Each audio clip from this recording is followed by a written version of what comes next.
So we are actually in Orlando today, and we are going where? To the Titanic exhibit.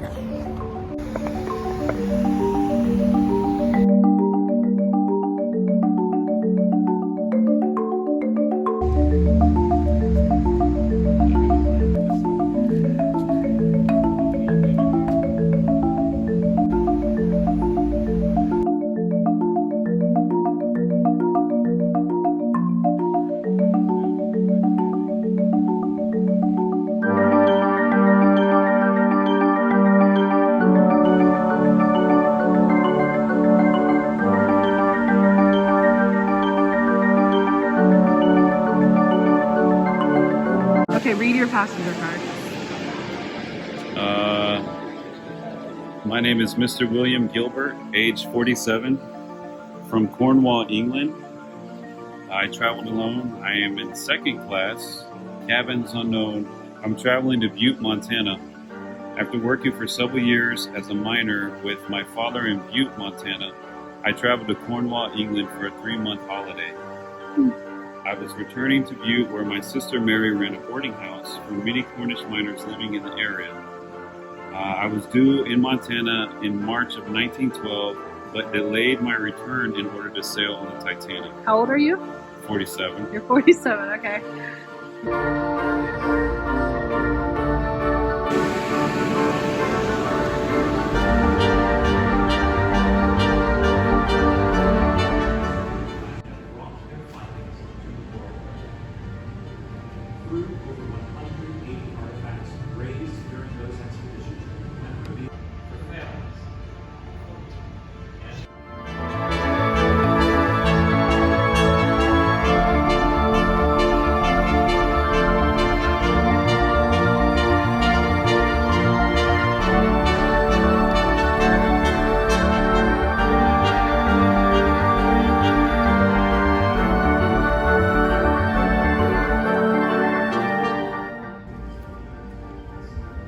The Titanic launch took 62 seconds from dry dock to get into the river in Belfast. Rockets were fired to warn ships in the river to stay away from the launch area.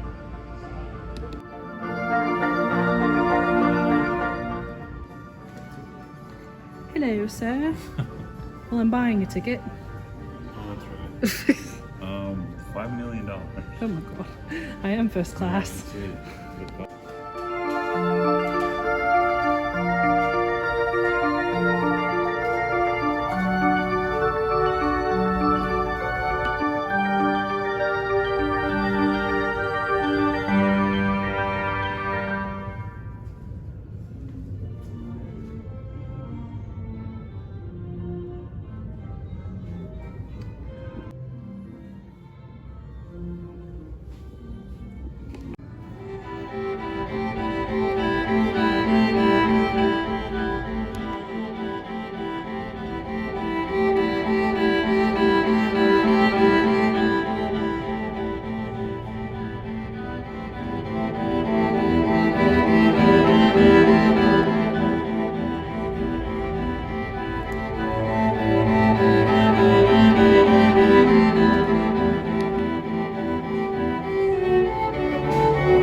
Did you find yourself? I'm William Gilbert. William Gilbert. And Mr. William Gilbert. And I was lost. Oh no, you were one of the 166 second class that were lost. I just disappeared. Like in game. Did you make it? All right, so I am Marie Gracie Young, so I'm gonna be down here. Oh no, there was a Swift. She lived though. What if she's related? There you are, you're the last. I lived. Oh, great. Looks like we had a true Rose and Jack story. You just weren't third class. Wow, most of the Wow. crew perished, which makes sense, I guess. Wow. Most of the crew and most of third class.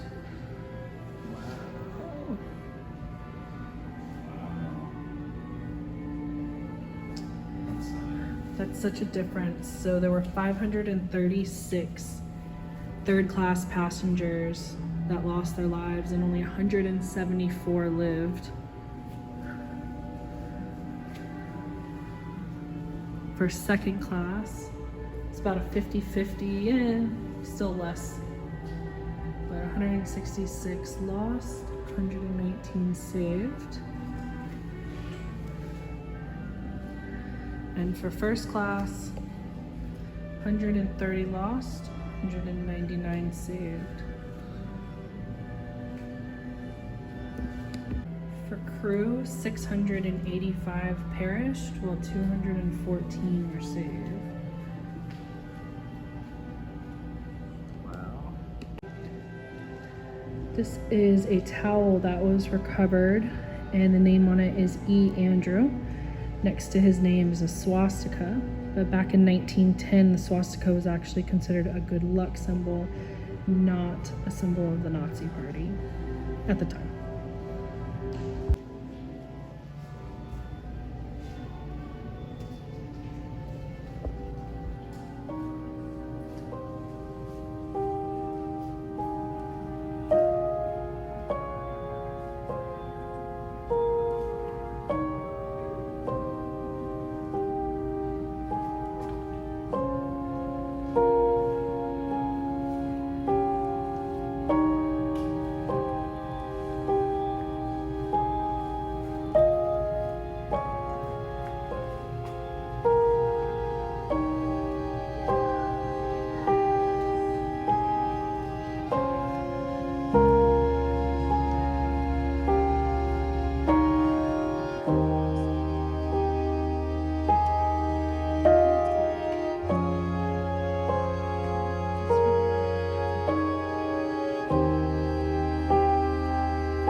Right, so we just got done with the Titanic artifact exhibit. it's a permanent, I would say a permanent exhibit here in Orlando on International Drive.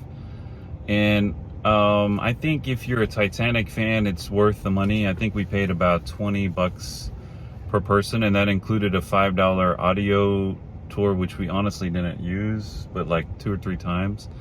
And it pretty much just told you everything that was written in the room on descriptions. So I guess you didn't have to read everything per room. We did get a Florida discount, so instead of 19 per ticket, it was about 18, so it saved us a little bit. So I think for the price, and I'm more and more a Titanic fan. It was neat to see the history, and there's a lot of actual artifacts from the Titanic. And as you saw in the photos, and somebody snuck a little video. Sorry for the background. We have our camping stuff back there too.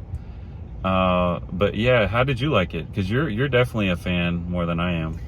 Yeah, so I've been a Titanic enthusiast actually since before the Titanic movie. When I was a little kid, I was volunteering at a church in the thrift store, and I came upon some of the National Geographics from when they discovered the Titanic in the 80s.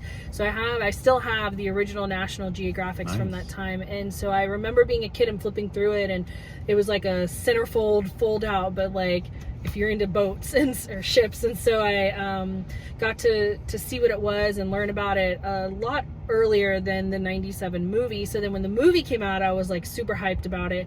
And I just always have, have always been interested in the Titanic. So I think it's a really cool exhibit. I have been to a very similar exhibit back in the early 2000s when the movie became really popular. They did a traveling exhibit. And so I've seen a lot of that stuff, but it's really neat to see even 20 years later, because your understanding of life and kind of how tragic that was and the events that occurred, and kind of also some conspiracies surrounding the Titanic, is very different looking at it in your 30s than when you were in your elementary school days. And so I really enjoyed it.